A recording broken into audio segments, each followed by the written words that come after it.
Alors voilà, on a parlé du système nerveux central et on a parlé du système nerveux périphérique. Alors on va passer, après cette anatomie qu'on vient de décrire, microscopiquement et macroscopiquement. Microscopiquement, c'est-à-dire ce qu'on vient de voir, la substance grise, la substance blanche, etc. On va étudier par la suite, non pas l'anatomie descriptive, mais l'anatomie fonctionnelle, on peut dire. C'est-à-dire, on peut passer entre parenthèses à la physiologie pour bien comprendre ce qui se passe. Alors, ici, pour le système nerveux central, on n'a pas grand-chose à dire. On a juste, faut savoir que à l'intérieur du cerveau, on a des parties dans le cerveau qui vont contrôler la motricité et d'autres parties qui vont contrôler la sensibilité par exemple, et des autres pour la mémoire, pour les sens, les cinq sens, par exemple la vision, etc. La même chose pour la moelle épinière. La moelle épinière se constitue par des étages et chaque étage, on a quoi? Dans chaque étage, on a cette structure, on va voir. Voilà. Tout au long de la moelle épinière, rappelez-vous, ça change pas. On a la même structure, c'est celle-là. Et la moelle épinière, on a quoi dans la moelle épinière? La substance grise et la substance blanche. Et de là vont repartir des nerfs qui vont constituer finalement le nerf spinal.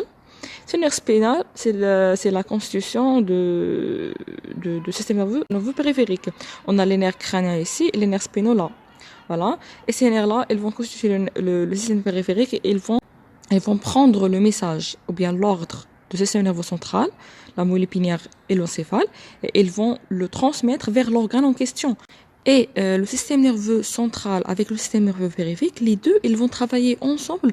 Pourquoi? Pour assurer la fonction du corps, c'est-à-dire assurer la sensibilité, la motricité et les autres fonctions internes qu'on va détailler. Alors en totalité, si on veut faire une deuxième division du système nerveux, alors, on va prendre le système nerveux surtout périphérique. C'est lui que vous pouvez, il va être en contact avec les organes en question. C'est-à-dire, c'est lui qui va effectuer, on peut dire, il va assurer la fonction du système nerveux central. Le système nerveux central, il est là, il est loin des organes, mais c'est lui qui va donner les ordres aux organes via les nerfs. Alors, les nerfs, c'est très important. Ils vont transmettre le message de l'encéphale et de la moelle épinière vers les organes. C'est-à-dire, on va se concentrer d'une façon fonctionnelle sur le système nerveux périphérique parce que c'est lui qui va effectuer, on peut dire, les fonctions du corps, mais sous la commande, bien entendu, du cerveau de la moelle épinière.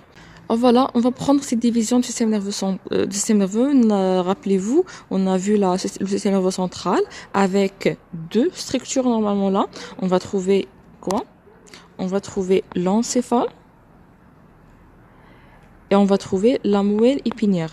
L'encéphale, elle est repartie en trois structures. On a le cerveau, avec les deux hémisphères et l'encéphale entre les deux.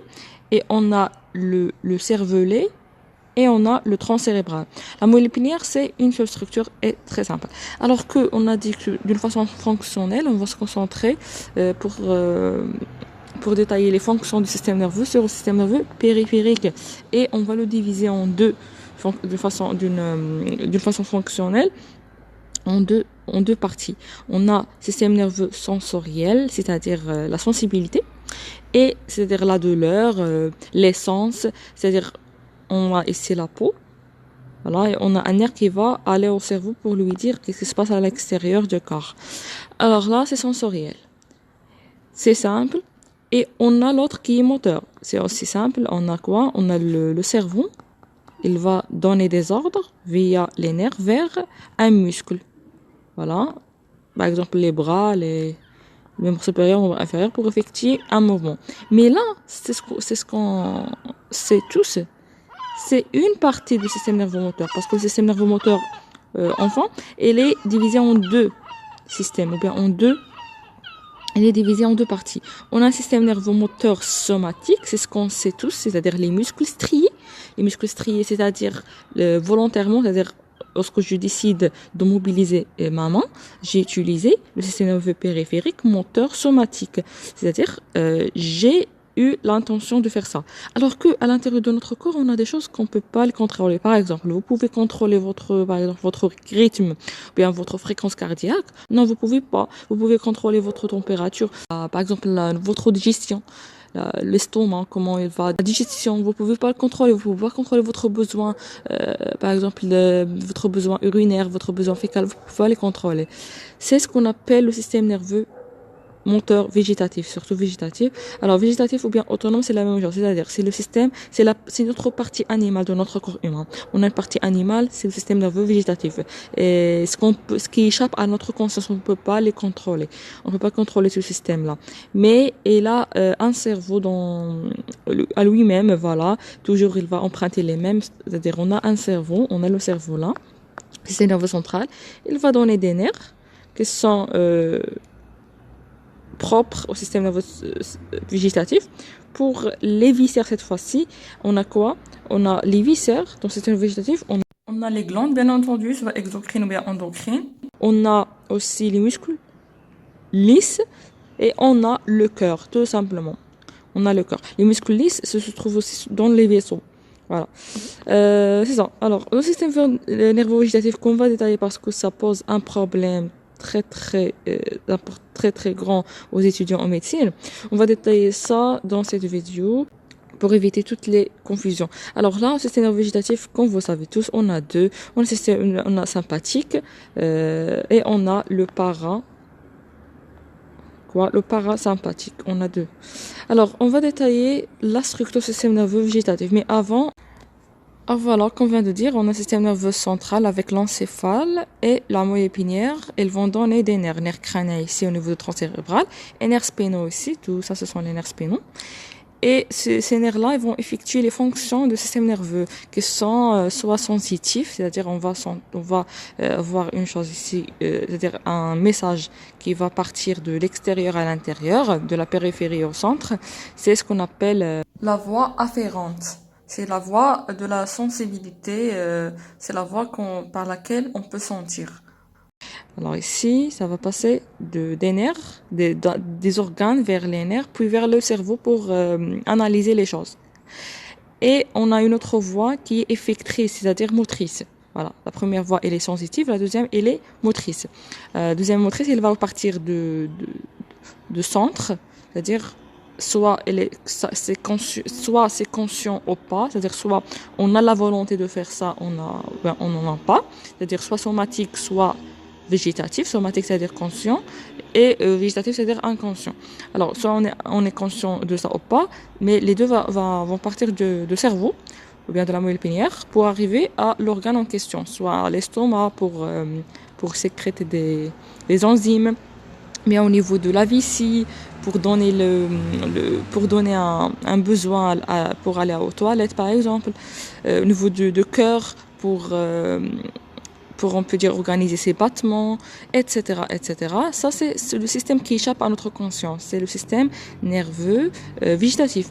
Et on a le système nerveux qu'on sait tous, c'est le système nerveux somatique, moteur somatique, c'est-à-dire il va partir du cerveau vers les muscles striés. Les muscles striés, ce sont les seuls muscles qu'on peut contrôler. Nous, les êtres humains, on peut contrôler que les muscles striés, c'est-à-dire ceux qui sont attachés à l'os. Voilà, à l'os. C'est-à-dire ce sont appelés aussi les muscles squelettiques. Par exemple, la main, on a des muscles. Voilà, on contrôle notre main par notre cerveau, c'est-à-dire on a la conscience de faire des mouvements qu'on fait. Alors que ce qui se passe à l'intérieur de notre corps, on peut pas les contrôler. C'est notre côté, on a dit notre côté animal. Ah, voilà, c'est ce que j'ai dit. Par exemple, là, c'est une coupe horizontale de la moelle épinière. On a dit qu'on a la substance grise et on a la substance blanche.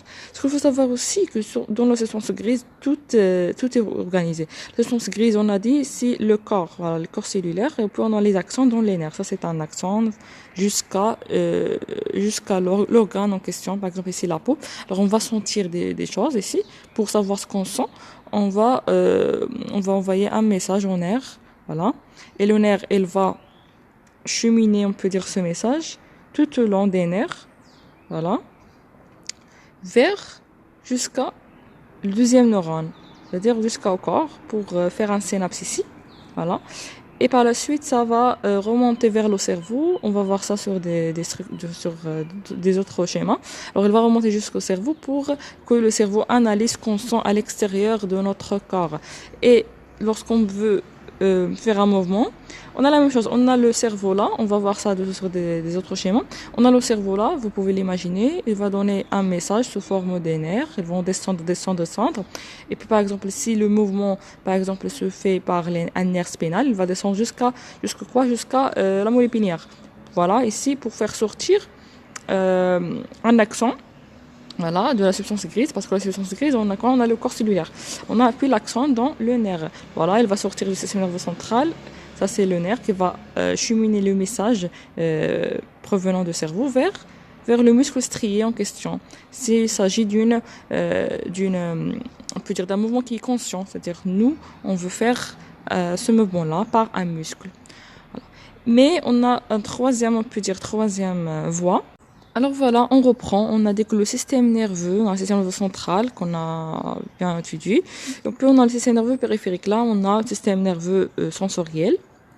Et puis on a le système nerveux moteur. Dans le système nerveux moteur, on a un système nerveux somatique, système nerveux végétatif. Alors on va dire un mot concernant le sensoriel et le moteur pour par la suite, surtout somatique, le moteur somatique. Puis par la suite, on va détailler le végétatif, sympathique et parasympathique. Voilà. Alors avant de détailler les choses, je veux juste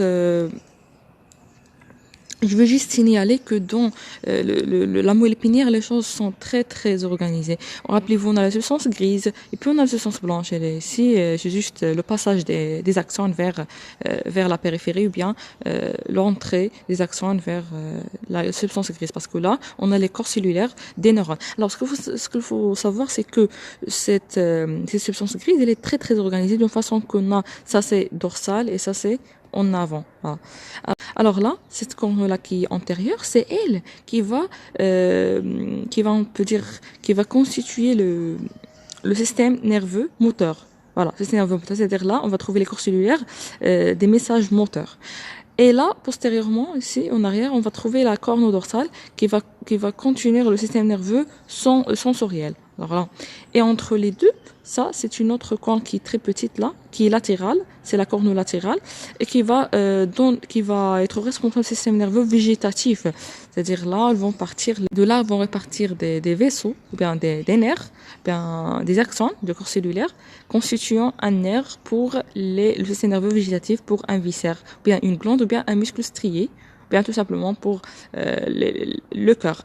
Alors là, dans le niveau de corne antérieure, vont repartir les axones qui vont constituer les nerfs du système nerveux moteur somatique. Et là, ça c'est pour le système nerveux sensitif. Alors voilà, commençons par exemple par le système nerveux, par exemple sensitif, ou bien que s'appelle aussi afférent, parce qu'il va avoir un schéma de l'extérieur vers l'intérieur, de la périphérie vers le centre. Alors on a quoi? On a des choses qu'on peut sentir à l'extérieur de notre corps. On va sentir ou bien à l'intérieur, c'est-à-dire par exemple la douleur, ou bien la chaleur, le toucher par exemple, ou bien les sens, les cinq sens, la vision, etc. Alors là, on a un message qui va être véhiculé par des nerfs. On a un nerf là qui va entrer par la suite le système nerveux périphérique vers le système nerveux central. En passant par exemple, s'il s'agit d'un nerf spinal, en passant par la moelle épinière. Et s'il s'agit d'un nerf crânien, en passant directement par le tronc cérébral. Alors par exemple, ici on a un nerf spinal. Il va passer de la moelle épinière et puis il va remonter. Le message va remonter, ou bien le nerf va remonter. Voilà, en faisant des connexions au niveau de chaque deuxième neurone. Voilà, c'est un neurone. On va trouver un deuxième neurone. Puis là, au niveau de chaque substance grise. Puis par la suite, le message nerveux il va continuer son trajet vers le cerveau. Là, on va voir l'analyse de notre message sensoriel. Soit, voilà. Et là, le thalamus, il va passer par le thalamus. Ça, c'est le diencéphale, rappelez-vous. Ça, c'est le cerveau, l'hémisphère. Et le cerveau le constitue des deux hémisphères cérébraux et de diencéphale entre les deux hémisphères. Alors, il faut juste retenir que les messages sensoriels, tous passent par le thalamus avant d'arriver au cerveau. On peut dire que le thalamus, c'est le secrétariat du cerveau, ou bien du cortex sensoriel. Et par contre, la motricité, le système nerveux moteur, il est efférent. C'est-à-dire, on a la commande qui va passer de centre vers la périphérie. Alors voilà, le cerveau, il est conscient, il va faire un mouvement via un muscle strié ou bien un muscle squelettique. Il va faire quoi? Il va donner un ordre. Cet ordre-là, il va être cheminé par des nerfs. Voilà, les nerfs. Il va passer par le tronc cérébral et puis il va passer, par exemple, ici, si le message il est fait via un nerf spinal, c'est-à-dire il va passer par la moelle épinière. Il va sortir de la moelle épinière, voilà, et puis il va arriver à notre muscle là pour faire ce mouvement-là. Ce qu'il faut savoir que c'est une vue supérieure, par exemple, du cerveau. Alors, le cerveau, on a dit, il est constitué par des zones, et chaque zone, elle est responsable d'une fonction. Par exemple, au niveau, ça c'est frontal, au niveau de l'aube frontale, on va détailler tout ça par la suite. On a un nerf ici, c'est l'aire motrice. Alors, cette aire, c'est l'aire moteur. Alors, cette aire, l'aire moteur, soit, ça c'est, par exemple, à gauche, ça c'est à droite. À l'intérieur, là, si on va prendre une coupe frontale juste de cette aire, une coupe frontale de cerveau pour continuer juste l'aire moteur, on va voir ça. Ça, c'est le cerveau sur une coupe frontale. Alors, sur l'aire moteur, on a chaque partie de l'aire moteur, chaque sous-partie, on peut dire, de l'aire moteur, elle est responsable d'un organe ou bien d'une partie du corps. Alors, puisque c'est moteur ici, par exemple, pour le tronc, ça c'est le tronc, on peut pas le contrôler. Le tronc, il est là, il est fixe. C'est-à-dire, il va avoir une partie très très petite de cerveau, on peut dire. Et puis, par exemple, la main. Notre main, elle est très très importante et on la mobilise tout le temps. Et par elle, et grâce à elle, qu'on fabrique des choses, etc. C'est-à-dire, ça doit occuper une partie très large dans notre aire moteur, dans le cerveau. Voilà. Et la même chose pour le visage parce que toujours on mobilise nos yeux et la même chose pour la cavité orale parce que finalement on parle tout le temps. Par exemple, ça c'est le larynx, ça c'est la langue. C'est-à-dire on mobilise tout le temps ces structures. C'est pour ça qu'ils vont avoir une structure ou bien une partie très importante. La même chose pour l'aire sensitive. Au niveau de l'aube pariétale, on va détailler tout ça dans l'anatomie du cerveau. Sinon, ça c'est le lobe pariétal, ça c'est le lobe frontal. Alors au niveau de l'aube pariétale, on a un nerf, c'est-à-dire une partie du cerveau qui est responsable de la sensibilité.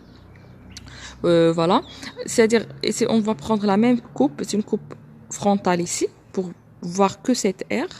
On va trouver la même chose, que la répartition de chaque zone, elle est responsable d'une partie du corps.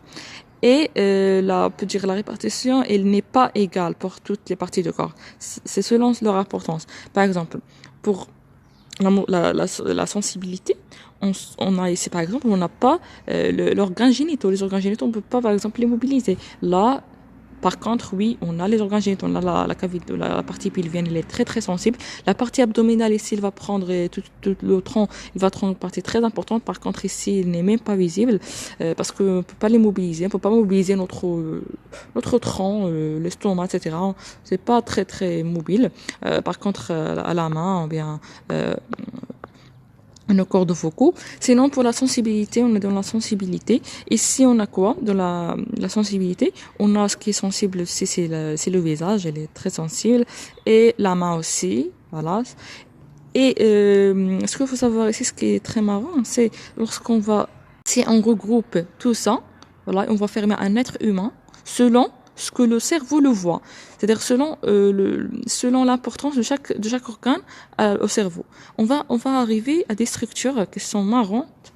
Voilà, ce sont ces deux modèles, un modèle pour le système nerveux moteur, voilà, et un modèle pour le système nerveux sensitif.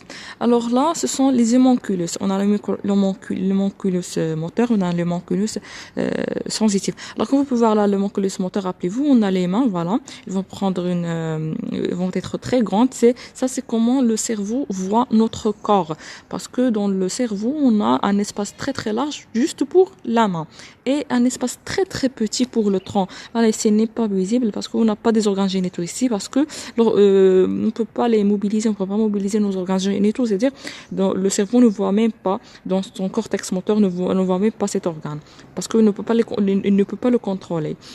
La même chose ici, par exemple ici la bouche est très très grande parce que tout le temps on parle tout le temps, voilà.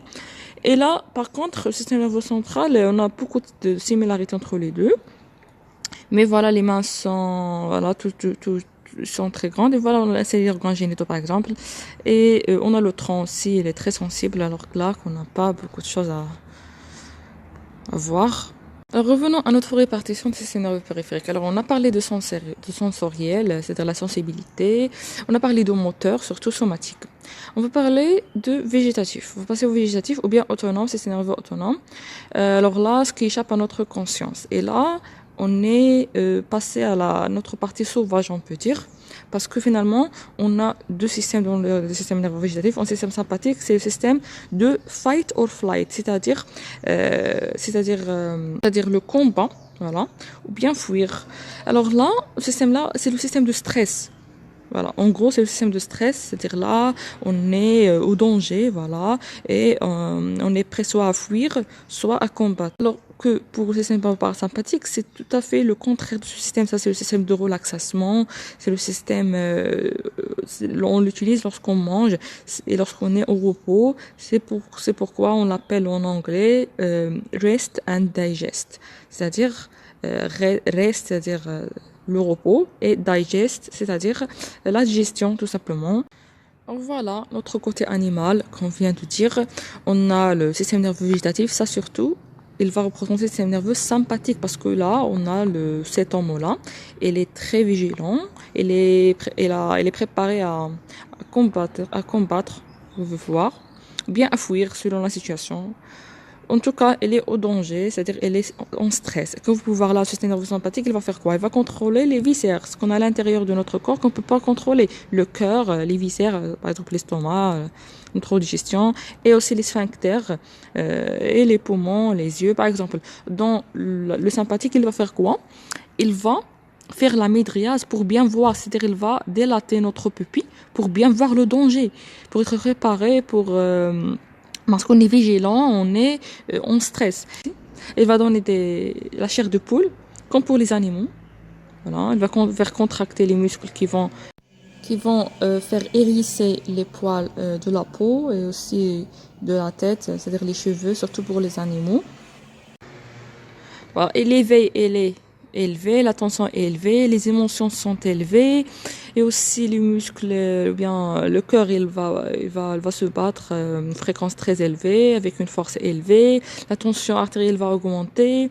Alors que ce qui est marrant ici, c'est que le système nerveux sympathique, on peut dire, il va exciter toutes les fonctions du corps, sauf une. C'est quoi? C'est la digestion tout simplement. Parce que c'est logique, on n'a pas le temps pour la digestion. Et on n'a même pas l'énergie. Il faut, on peut dire, focaliser toute notre énergie sur le danger et sur le combat ou bien la fuite. C'est-à-dire qu'il va inhiber la digestion. Et ce qui est ici très important, c'est que les sphincters sont contractés pour ne pas uriner par exemple, parce que on est très très occupé par le danger, on n'a pas le temps pour faire nos besoins. Alors que le système nerveux parasympathique, voilà, il est représenté par cet homme-là qui est en train de manger et en train de se reposer. Parce qu'enfin, c'est un système de repos et de digestion. Alors que vous pouvez voir au contraire du système nerveux sympathique, dans le système parasympathique, ou dans l'activation du parasympathique, le système nerveux digestif, il va être en action, les péristaltismes, etc., les sécrétions. Alors, les sphincters, ils vont en avoir aussi un relâchement du sphincter pour uriner dans toute sécurité parce que enfin on est en sécurité. Aussi les yeux, ils vont devenir petits, les pupilles, elles vont devenir à l'état normal, petit, parce qu'on n'a pas de danger, on n'a pas besoin d'utiliser. Aussi le cœur, il va revenir à ses battements normaux, voilà, la tension artérielle va baisser, etc. Alors voilà, sur ce schéma, on peut bien voir qu'on a deux systèmes dans le système nerveux végétatif. On a un système pour le rest and digest, c'est-à-dire se reposer et la digestion. C'est le système parasympathique, c'est le système de repos. On a un système de stress pour flight or fight, c'est-à-dire soit fuir ou bien combattre l'ennemi. on est dans un danger, c'est-à-dire c'est un système qui est le système sympathique ici normalement. C'est pas parasympathique là, c'est faux. C'est le système sympathique. Alors ce qu'il faut aussi noter, c'est que le cerveau de ce système, le système nerveux sympathique ou bien parasympathique, c'est-à-dire le système nerveux végétatif en gros, c'est l'hypothalamus. Alors l'hypothalamus, on peut dire, c'est le cerveau, voilà, le cerveau du système nerveux végétatif. Et c'est quoi l'hypothalamus? Alors là, l'hypothalamus, c'est l'un des structures de diencéphale. Alors rappelez-vous, on a un hémisphère cérébral, l'autre hémisphère cérébral. Entre les deux, on a une troisième structure qui forme avec les deux hémisphères le cerveau dans sa totalité. Cette structure, c'est le diencéphale. Dans le diencéphale, on a quoi? On a des noyaux centraux. Parmi ces noyaux centraux, on a les thalamies, on a deux thalamies, et sous les deux thalamies, on a l'hypothalamus et les impairs. Voilà, on va étudier tout ça en détail par la suite. Sinon, ça c'est l'hypothalamus. Normalement, c'est le cerveau du système nerveux végétatif. Pour étudier ce système, on va détailler le système nerveux végétatif ou bien ça qui s'appelle également le système nerveux autonome. Pour faire, on doit le comparer avec le système somatique. Le système somatique, c'est qu'on contrôle par conscience. Alors on a quoi? On a le cerveau, il va envoyer des nerfs vers un muscle, c'est le muscle strié ou bien le muscle squelettique qui va effectuer cet ordre-là provenant du système nerveux central. Alors une fois que le nerf va sortir du système nerveux central, on a un seul nerf. Il va prendre une seule route directement jusqu'il arrive au muscle. C'est-à-dire on n'a pas des choses ici, on n'a pas des perturbations, on peut dire. Alors que dans le système nerveux autonome, le nerf, il va sortir du système nerveux central, soit, rappelez-vous, de la moelle épinière ou bien du tronc cérébral. Soit ce sont des nerfs crâniens ou bien des nerfs spinaux. Ça, ce sont des nerfs soit crâniens ou bien spinaux. Sinon, alors pour le système nerveux autonome, ce nerf-là, il va pas arriver directement à l'organe en question, non. Mais il va passer, on peut dire, par un douane entre les deux. Ce qu'on appelle, rappelez-vous, le ganglion, parce qu'on a dit que dans le système nerveux périphérique, les corps de neurones constitue le ganglion. Alors là, c'est-à-dire dans le système nerveux autonome, on a deux neurones. Ça c'est le premier neurone avec un corps et un axone. L'axone va constituer un nerf. Et puis deuxième neurone avec un corps. Le corps dans le système nerveux périphérique va constituer le ganglion. Et son axone va constituer le nerf. Puis il va arriver finalement à l'organe. Alors, cette différence entre les deux est très très importante. On va détailler ça. Et ce ganglion-là va différer. Voilà. Ce ganglion va différer selon on est soit dans le sympathique ou bien de la parasympathique. On va voir. Mais la structure est commune. Soit sympathique ou parasympathique. Ça, c'est, on peut dire, la base du système nerveux autonome. Alors voilà, ce schéma, il va juste récapituler ce qu'on vient de dire. On a dit que dans le système nerveux moteur somatique, l'information nerveuse va passer du système nerveux central. Une fois qu'il va sortir, le nerf il va sortir de ce système. On a un seul nerf, soit crânien, soit spinal, qui va arriver jusqu'à l'organe en question, surtout le muscle strié, lorsqu'on est dans le somatique. Lorsqu'on est dans le système nerveux moteur autonome ou bien végétatif, on est surtout dans les muscles lisses, ou bien le cœur, ou bien les glandes. Voilà. C'est ce qui échappe à notre conscience. Alors là, on a la même chose. On a le système nerveux central, surtout l'hypothalamus. Il va envoyer un nerf. Ce nerf-là, c'est pas un seul. Il n'est pas directement lié à l'organe. Non. On a notre nerf. On a un autre nerf, un deuxième nerf, celui-là. Et entre ces deux nerfs, normalement, on a un corps. Voilà. Le corps pour le deuxième nerf. C'est-à-dire qu'on doit avoir un ganglion. Voilà. Un ganglion avant de passer à l'organe. Ce ganglion, c'est le ganglion autonome ou bien végétatif. On va détailler. Et ce ganglion, il est différent pour le sympathique et pour le parasympathique. On va détailler ça en étudiant le sympathique à part et le parasympathique seul. Alors là, comme vous pouvez voir, là, ça c'est le neurone qui est avant ce ganglion, le ganglion autonome, s'appelle le neurone pré-ganglionnaire. Et le neurone après ce ganglion s'appelle le neurone post-ganglionnaire.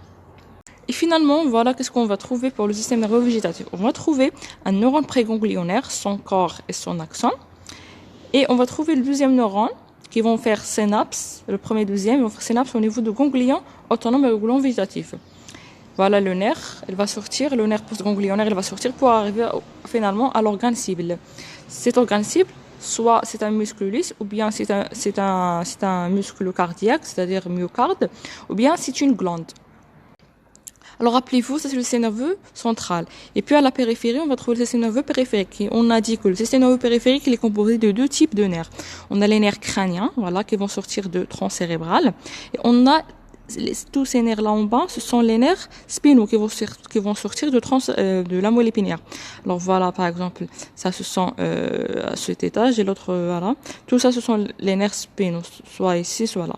Alors ce qu'il faut aussi noter, c'est que là, on a représenté le système nerveux autonome. Alors, la même chose pour l'autonome somatique, on a toujours système nerveux central, système nerveux périphérique. Mais la différence, c'est que le système nerveux somatique, et normalement, on a quoi? On a comme ça. On a un nerf qui va sortir, par exemple, un nerf crânien, par exemple, de là,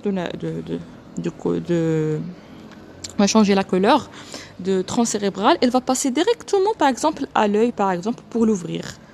Voilà, on peut ouvrir les yeux consciemment parce que on contrôle ça. Alors, sinon, on n'a pas de structure là entre le système nerveux central et l'organe.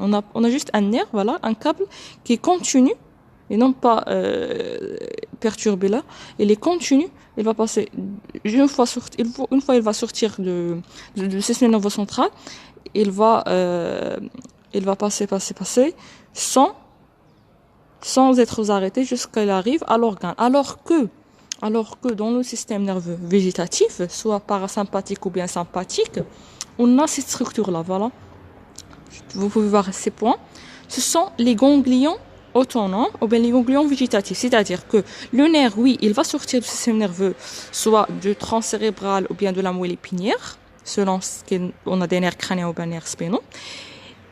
Et il va arriver à l'organe, par exemple ici l'œil, ici tous ces organes-là, par exemple, on va prendre cet exemple, mais il va pas arrêter, il va pas arriver, on peut dire de façon continue, non. Façon discontinue, on a un stop ici, on peut dire, un douane, qui est le ganglion.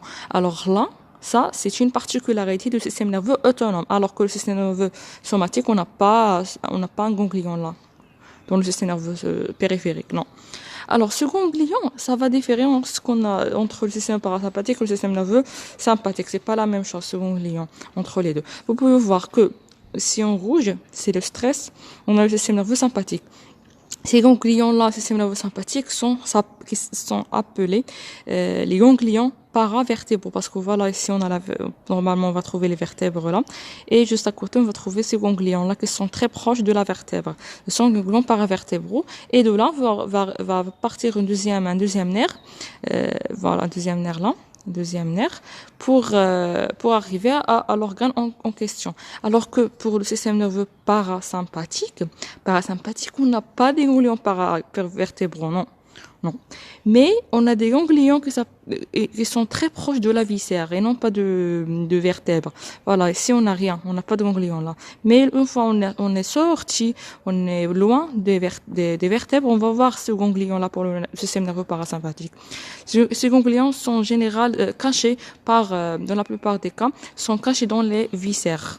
Voilà, sont cachés dans les viscères. Une deuxième différence entre le système sympathique et le système parasympathique, c'est que l'origine du système nerveux sympathique, c'est pas comme celui du parasympathique. Par exemple, pour le sympathique, c'est au niveau de T1, c'est-à-dire première nerf spinal thoracique, jusqu'à L3.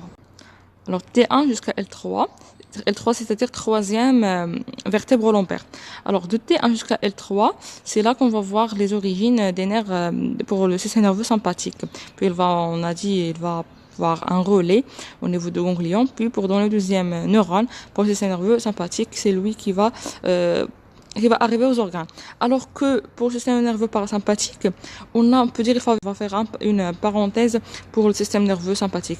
Alors là, en gros, ce sont les nerfs crâniens. Voilà, les nerfs crâniens, mais pas tous. Mais on va détailler ça plus tard. Sinon, il faut juste retenir que Le système nerveux parasympathique, il est originaire de tronc cérébral, là, et de la fin de la moelle épinière, c'est-à-dire la partie sacrale de la moelle épinière. Et d'ailleurs, le système nerveux sympathique s'appelle aussi une autre nomination, c'est le système nerveux thoraco-lombaire, parce que thoracique et lombaire. De L1 à L3 lombaire et de T1 à T12, c'est thoracique. Alors que le système nerveux parasympathique s'appelle également le système nerveux crânio-sacral. Voilà, crânio-sacral. Alors, récapitulons. On a deux différences entre le système nerveux central, le système nerveux sympathique et le système nerveux parasympathique. Au niveau structural. On a quoi? On a au niveau des ganglions, on a les deux, ils ont des ganglions pour faire la différence avec le système nerveux somatique. Mais ça diffère au niveau du système sympathique, sont paravertébraux, juste là, et parfois sont prévertébrales. On va voir ça. On va retenir que dans le système parasympathique, les ganglions sont cachés par les viscères. Ils sont juste là, cachés par les viscères. On va voir ça sur un schéma. Alors voilà le système nerveux parasympathique. Sur cette image, on n'a que le système nerveux parasympathique, c'est-à-dire le niveau crânien et le niveau sacral. Alors là, on a quoi? On a dit que on a le premier neurone là, il va faire un ganglion, il va faire un relais dans le ganglion qui est très loin de notre vertèbre, qui est très loin de la moelle épinière. Et parfois, on a dit, il est caché par les viscères, comme pour ici, par exemple, il est caché dans les viscères. Voilà, le ganglion, il s'est caché dans les viscères pour donner par la suite le deuxième neurone qui va faire l'affaire, on peut dire. Alors là, ce qu'il faut retenir, c'est que dans la partie crânienne du système nerveux parasympathique, on a les 12 nerfs crâniens, mais pas tous. C'est-à-dire, c'est pas tous ces 12 nerfs crâniens, ils vont donner des nerfs végétatifs. Non, on a juste le nerf 3 pour les yeux.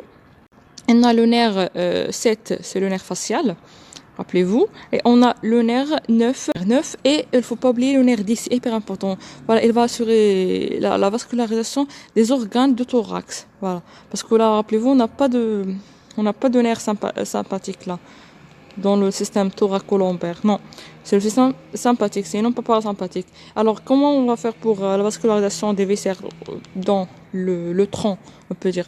C'est par le nerf vague qui va sortir et il va descendre vers le thorax et il va assurer la vascularisation ou bien l'énervation parasympathique des viscères du tronc, soit abdominaux, soit par la suite thoraciques, soit abdominaux, soit lombaires, etc. Alors que les nerfs sacrés en bas, ils vont assurer l'énervation parasympathique du pelvis. Et en haut, les autres nerfs crâniens en haut, c'est pour la face, les yeux, les glandes dans la face, etc. Voilà, sur cette image, on a ici le système nerveux sympathique et là le système nerveux parasympathique. Alors, on a dit le système nerveux parasympathique, c'est thoraco-lombaire, c'est-à-dire au niveau des vertèbres thoraciques et des vertèbres lombaires.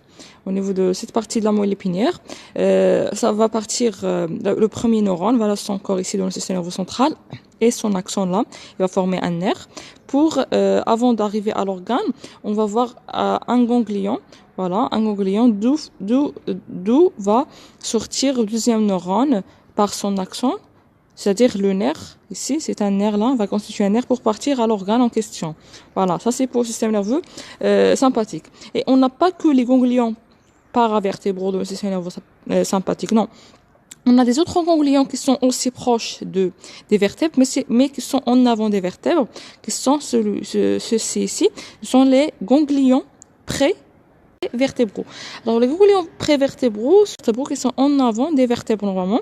Alors là, les nerfs qui vont partir à ce ganglion, ils vont pas faire un relais ici. Ils vont partir par le ganglion paravertébral. Mais ils vont juste passer au-dessus, c'est-à-dire ils vont pas arrêter là. Ils vont arrêter au niveau du ganglion prévertébral. Alors, et le nerf qui va prévertébral ici, c'est surtout en bas. Voilà. Alors que, rappelez-vous, pour le système nerveux parasympathique, on a dit c'est crânio-sacral. Alors voilà, on n'a pas de ganglion là, on n'a pas de ganglion. On a ganglion au niveau des viscères, c'est-à-dire là, par exemple pour les crâniens et jusqu'ici au niveau des viscères. Et ça c'est le nerf, par exemple le nerf vague qui va sortir du crâne, c'est un nerf crânien, mais il va repartir tout au long du corps pour énerver de façon parasympathique les viscères. Alors sur cette image par exemple, on peut bien voir les ganglions cette fois-ci présympathiques, les ganglions parasympathiques juste ici, mais ils sont pas schématisés. Sinon voilà, les ganglions présympathiques sont propres au système sympathique. Alors prévertébraux, on a des ganglions qui sont les ganglions cœliaques et les ganglions mésentériques supérieurs et inférieurs. Voilà pour les ganglions prévertébraux qui sont en avant ici des vertèbres et qui sont normalement qui accompagnent les gros vaisseaux du corps. Alors on a ici, ça ce sont les ganglions. Rappelez-vous les ganglions paravertébraux. Alors on a deux, on a à droite et à gauche. Voilà, parce que dans les images qu'on vient de voir, on a présenté le système parasympathique d'une seule partie, le système sympathique d'une autre partie, dans une autre partie. Mais dans la vraie vie, les choses sont symétriques. Le système parasympathique là, dans la moitié gauche du corps, on a un système parasympathique et sympathique. L'autre moitié gauche, on va avoir un système sympathique et parasympathique. C'est-à-dire que de part et d'autre des vertèbres, on a des ganglions paravertébraux là, et les ganglions paravertébraux de l'autre côté du corps.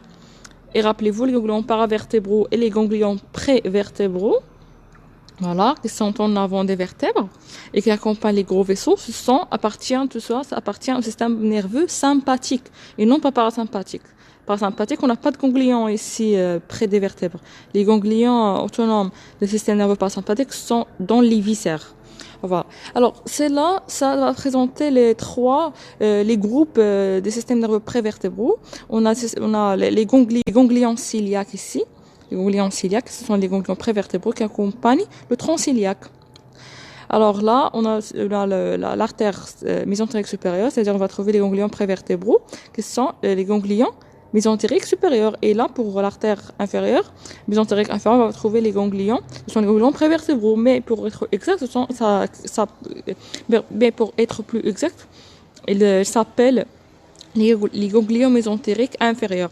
Et on a également le plexus hypogastrique supérieur inférieur, juste ici. Mais là, ça appartient toujours au système nerveux végétatif sympathique.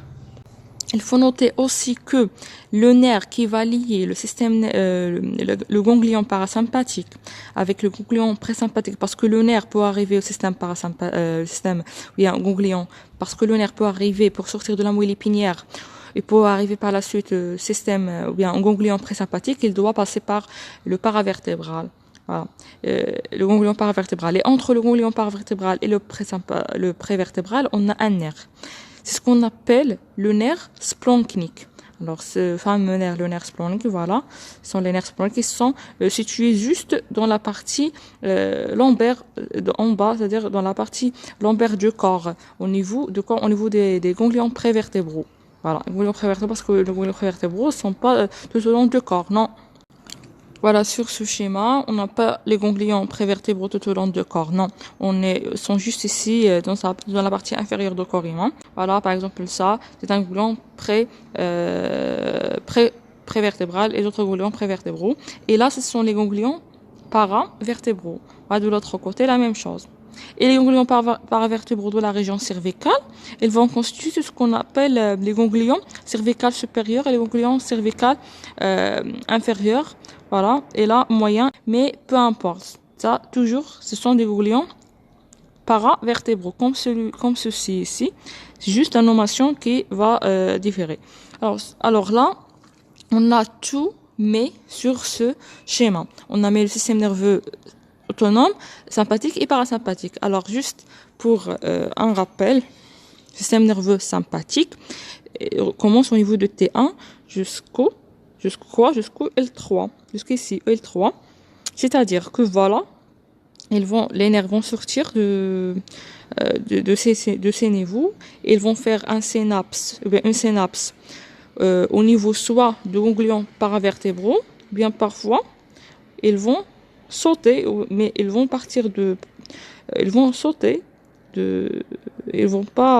faire une synapse ici, mais ils vont passer obligatoirement pour passer par la suite à son ganglion qui est prévertébral. Et ici, ils vont faire un synapse pour par la suite donner un deuxième neurone qui va passer à l'organe en question.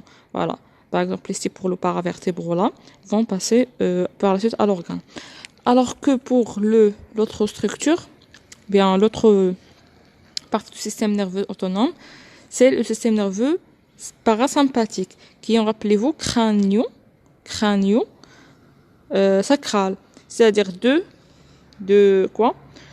À partir de S, c'est-à-dire dans la moelle épinière de la partie sacrale, et des nerfs crâniens qui vont sortir de quoi? De tronc cérébral. Ça, c'est le tronc cérébral qu'on peut voir. Alors, on a par exemple, ce sont les nerfs crâniens là. Et ce qu'il faut savoir également, que le ganglion des nerfs crâniens, ça n'existe pas ici. Ça existe au niveau des organes. Au niveau des organes, si c'est un ganglion par exemple, pour le nerf 3, c'est le ganglion ciliaire. Et on a les autres ganglions pour chaque nerf crânien qui a, on peut dire, qui a des propriétés végétatives, on peut dire. Voilà, par exemple, là, les autres ganglions, par exemple, le ganglion ptyrégo-palatin, ganglion optique. Mais on va détailler tout ça lorsqu'on va étudier chaque nerf crânien. Donc, ce qu'il faut retenir, que les ganglions sympathiques sont cachés par les viscères. Voilà, sont cachés par les viscères. Alors voilà, sur cette image, on va juste faire un rappel pour bien fixer les informations. Alors, on a le système nerveux, ça, c'est crânien sacral, c'est-à-dire système nerveux parasympathique. On a des ganglions là pour les nerfs crâniens. Et les autres ganglions sont cachés par les viscères pour le reste des nerfs, pour le reste du système nerveux parasympathique. Le système nerveux sympathique, quant à lui, c'est de T1 jusqu'à quoi? Jusqu'à L3. Et on a ici des ganglions qui sont très proches de la moelle épinière. Ce sont les ganglions paravertébraux. Voilà, les ganglions paravertébraux, tout ça. Et on a, dans la partie inférieure, on a 3 ganglions. Ce sont les ganglions prévertébraux. Soit cœliaque, soit mésentérique supérieur, mésentérique inférieur. Voilà. C'est-à-dire que les nerfs qui vont passer par ce ganglion, ils vont passer par le ganglion paravertébral, mais ils vont pas faire la synapse ici, non. Ils vont juste envoyer un nerf sans passer au deuxième nerf, sans passer au deuxième neurone. Toujours ça, c'est le premier neurone. Et là, on va trouver le corps pour le deuxième neurone qui va passer jusqu'à l'organe. Voilà. Alors que là, on a directement là le corps du deuxième neurone, il va partir à l'organe. Et entre le prévertébral et le paravertébral, on a le nerf splanchnique. Voilà. Et là, la même chose, on n'a que le système nerveux parasympathique, les ganglions pour les nerfs crâniens, ganglion ciliaire, ganglion ptyrégo-palatin, ganglion submaxillaire ou bien surmaxillaire. On va voir tout ça, ganglion optique. On va voir tout ça dans l'étude des nerfs crâniens qui vont sortir de troncs cérébral. Alors que l'autre partie ici, par exemple, là c'est le nerf vague c'est un nerf crânien, voilà. Et puis là, pour la partie sacrale du système nerveux parasympathique, on n'a pas de ganglions parce qu'ils sont cachés par les viscères. Ici. Alors là, une dernière information concernant le système nerveux autonome, c'est que, rappelez-vous, ça c'est un neurone avec le corps et l'axone. Ça c'est un autre neurone avec le corps et l'axone. Et on a dit qu'entre chaque deux neurones, on a la synapse, c'est-à-dire la communication qui se fait entre l'axone du premier neurone et les dendrites du deuxième neurone. Et au niveau de la synapse, on a la libération d'un neurotransmetteur. Le neurotransmetteur, c'est quoi? C'est tout simplement une molécule qui va être sécrétée ici pour envoyer, on peut dire, des informations qui ont été ici dans le neurone à l'autre neurone. Voilà, tout simplement. Et ce neurotransmetteur, bien cette molécule, va différer selon le message. Voilà, le message est-il dans le système nerveux somatique ou bien végétatif? Et dans le végétatif, selon la nature du végétatif, soit sympathique, soit parasympathique. Alors, toujours, on est dans cette rubrique-là. On a bien détaillé le végétatif. Maintenant, on va voir la synapse entre le végétatif et la somatique, les différences entre eux. Et puis à la suite, on va détailler le sympathique, parasympathique. Alors voilà, on a dit le somatique, on n'a pas de ganglion ici. On a directement le système nerveux central va envoyer un axone. Voilà, cet axone-là, c'est le nerf. Alors qui va aller directement au muscle strié. Et là, Normalement, on a dit que le synapse, il est entre un neurone et un neurone. Mais j'ai oublié de dire que ça peut être aussi entre un neurone et une autre structure, par exemple, c'est-à-dire l'organe en question, par exemple, le muscle, pour le muscle squelettique, ou bien pour le système nerveux autonome, on a les viscères, les glandes, on a les muscles lisses, à savoir, on a aussi le muscle cardiaque, etc. Alors là, ce qu'il faut retenir, c'est que là, on a, dans la synapse, on a la sécrétion par le premier neurone d'un neurotransmetteur qui va être capté par deuxième neurone ou bien par le muscle effecteur. Par exemple, là, on a le premier neurone et le deuxième neurone. C'est-à-dire là, on va trouver un neurotransmetteur entre les deux, au niveau de la synapse. Ça, c'est la synapse ici, c'est-à-dire le contact entre le premier neurone et le deuxième neurone. Et là, on va trouver un deuxième synapse entre le deuxième neurone et l'organe effecteur. Dans le système nerveux motrice, alors oubliez ça. Le système nerveux motrice, on a soit c'est somatique comme celui-là, ou bien bien autonome, soit sympathique ou bien parasympathique. Alors dans le somatique, on a quoi? On a dit qu'on a un neurone qui va faire sortir son axone jusqu'à l'organe en question. Et là, on va faire un synapse. Alors là, dans ce synapse, le neurotransmetteur, c'est quoi? C'est l'acétylcholine. Alors, il faut le retenir, c'est l'acétylcholine dans le système nerveux somatique. Et dans le système nerveux autonome, ça diffère. Ce qu'il faut retenir, c'est que toujours le premier neurotransmetteur, c'est-à-dire entre le premier neurone et le deuxième neurone, le premier neurotransmetteur, c'est toujours l'acétylcholine, soit dans le système nerveux somatique ou dans le système nerveux autonome. Parce que déjà, dans le système nerveux somatique, on a juste une seule synapse. Alors que dans le système nerveux autonome, on a deux synapses. Mais toujours la première synapse, on a l'acétylcholine. Alors voilà, soit système parasympathique ou bien système parasympathique, on a l'acétylcholine. La différence, c'est au niveau de l'organe effecteur. Alors dans la deuxième synapse, au niveau de l'organe effecteur, là, pour le parasympathique, ça reste toujours l'acétylcholine. Voilà, ça reste toujours l'acétylcholine. Alors que dans le système sympathique, on a quoi? On a la noradrénaline. La noradrénaline au niveau de la synapse entre, c'est-à-dire le neurotransmetteur qui va être aussi sécrété par le neurone, ce deuxième neurone, et qui va être capté par les organes en question pour effectuer le message qui a été transféré du système nerveux central jusqu'à l'organe en question. Voilà, on va faire juste une répétition pour le système nerveux somatique. On a dit, le système nerveux central va envoyer son action sans relais, sans ganglion là au centre, jusqu'à son arrivée à l'organe. Et là, dans cette synapse entre le neurone et l'organe, ou bien entre le nerf et l'organe, c'est la même chose, on a l'acétylcholine. Et alors que dans le système nerveux sympathique ou bien parasympathique, on a un ganglion entre les deux, c'est-à-dire on a deux neurones. On a le premier neurone avec un corps et axone, et deuxième neurone avec corps et axone. Et pour le deuxième neurone, on a son corps, c'est dans le ganglion autonome ou bien végétatif, soit sympathique, soit parasympathique. Par exemple, là, parasympathique, on a quoi? On a l'acétylcholine, toujours, c'est le premier synapse, toujours, on a l'acétylcholine dans la première synapse, soit directement dans le somatique, soit indirectement, on peut dire, ou bien c'est le premier dans le parasympathique et dans le sympathique. Dans la deuxième, par contre, au niveau de l'organe en question, dans le système autonome, ça diffère. Dans le système parasympathique, on a toujours l'acétylcholine, c'est-à-dire le même. Alors que dans le système nerveux sympathique, on n'a pas l'acétylcholine, on a la noradrénaline, voilà, pour le système sympathique. Alors, une particularité dans le système sympathique, c'est que parfois on n'a pas un deuxième nerf, on n'a pas un ganglion. Donc, une fois, lorsqu'il va, on peut dire, il va aller à la glande surrénale. Dans la glande surrénale, le premier neurone va sortir, le neurone il va sortir du système nerveux central, c'est-à-dire de la moelle épinière. Voilà, il va envoyer normalement son axone dans la ganglion paravertébrale. Mais ici, il va arriver directement au niveau des cellules de la glande surrénale, surtout la médullaire, la médulle surrénale.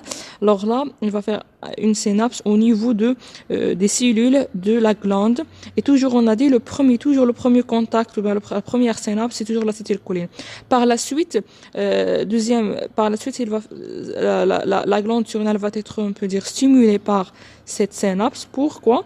Pour sécréter l'hormone, le fameux adrénaline. voilà, le fameux adrénaline, avec les autres hormones qui vont être sécrétées aussi par cette glande.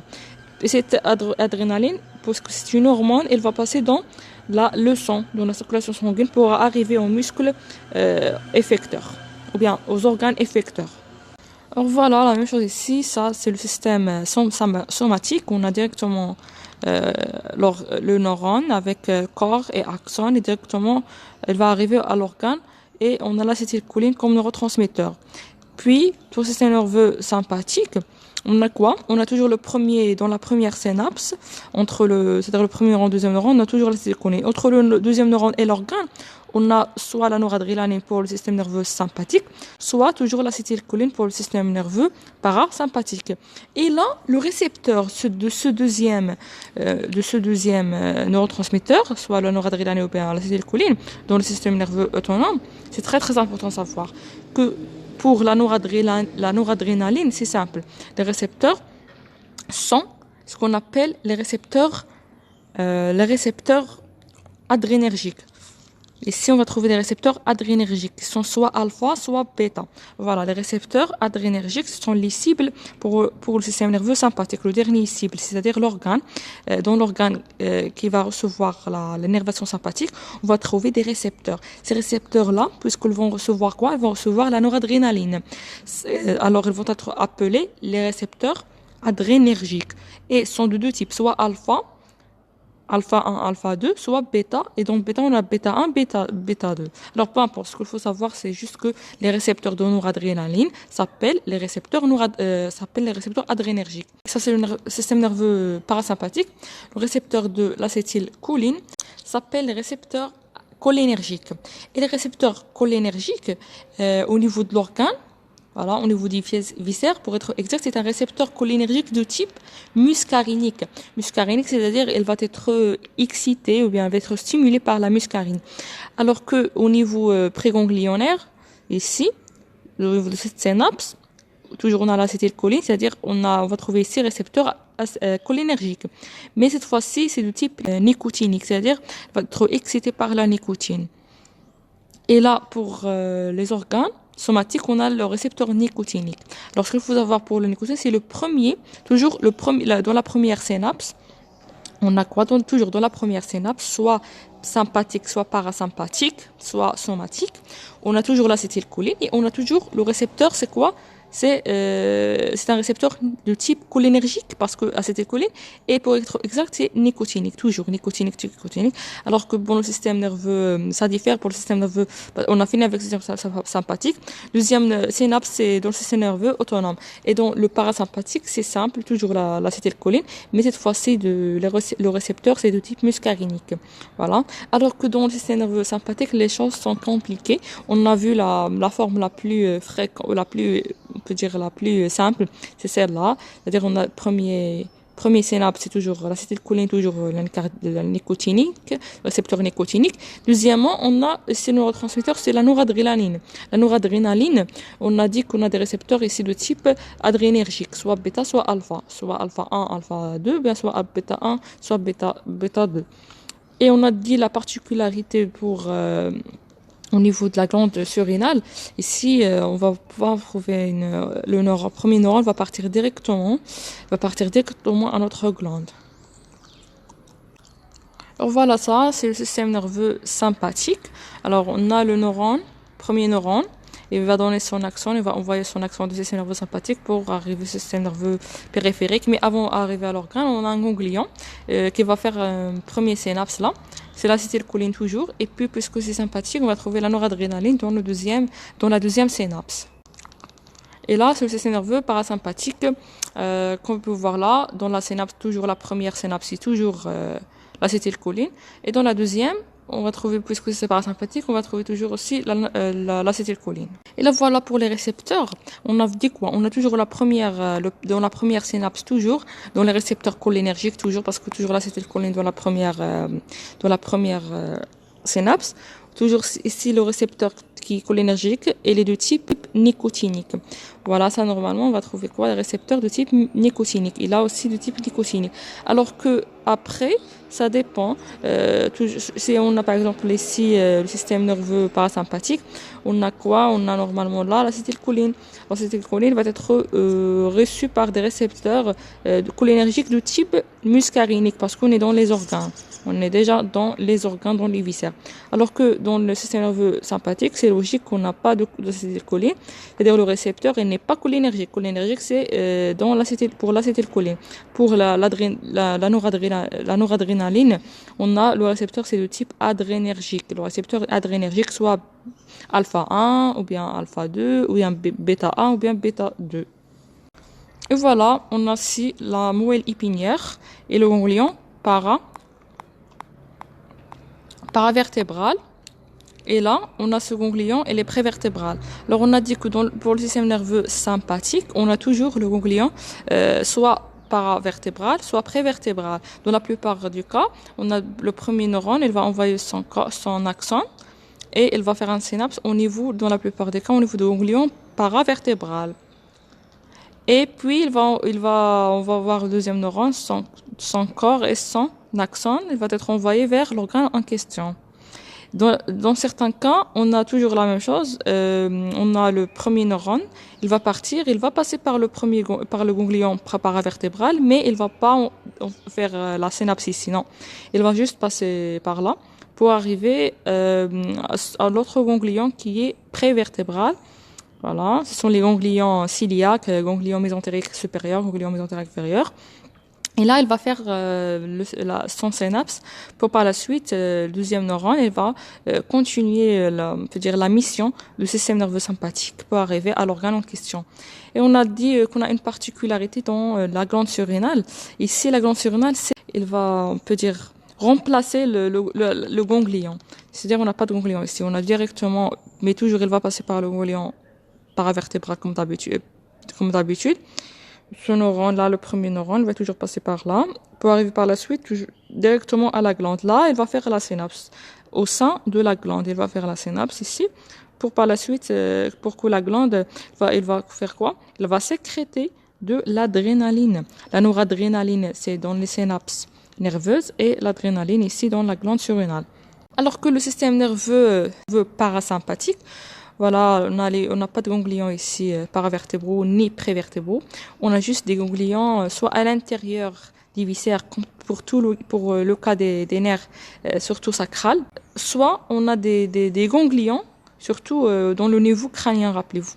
Mais peu importe, toujours ils sont très très loin de la moelle épinière. Alors voilà, on va faire ici une synapse et l'autre synapse au niveau de l'organe en question. Et là, ce ganglion, elle est caché par l'organe lui-même. Et là, c'est somatique. Tout ça, c'est autonome, ça c'est somatique. Somatique, c'est simple. On a directement on a un seul nerf, somatique moteur, un seul nerf périphérique, c'est-à-dire une fois que on est sorti du système nerveux central, on a un seul nerf qui va faire toute la mission. C'est-à-dire on peut dire sans aide, sans autre neurone. Ici, on a toujours deux neurones. Le premier, voilà, son corps et son axone. Et le deuxième, la même chose. Alors que là, on a un seul qui va faire toute l'affaire. Sur cette 3D, on peut bien voir les ganglions paravertébraux. Les voilà. Et les ganglions prévertébraux. Par exemple, ça, c'est mésentérique inférieur. Et si on cache les viscères, on va cacher les intestins. Et en haut, plus en haut, on peut voir les autres ganglions prévertébraux. Voilà. Au niveau de... Ça s'appelle les ciliaques parce que sont proches de transiliaque. Juste ici, le transiliaque. Et les autres qui sont proches de mésentérique, on peut voir là, le mésentérique supérieur. Et l'autre en bas, il est proche du mésentérique inférieur. Et les paravertébraux, les voilà, les paravertébraux de l'autre côté, la même chose. Voilà, sont les ganglions du système sympathique. Alors que en haut, ici en haut, on a la même chose dans la région cervicale. On a les ganglions paravertébraux, juste ici.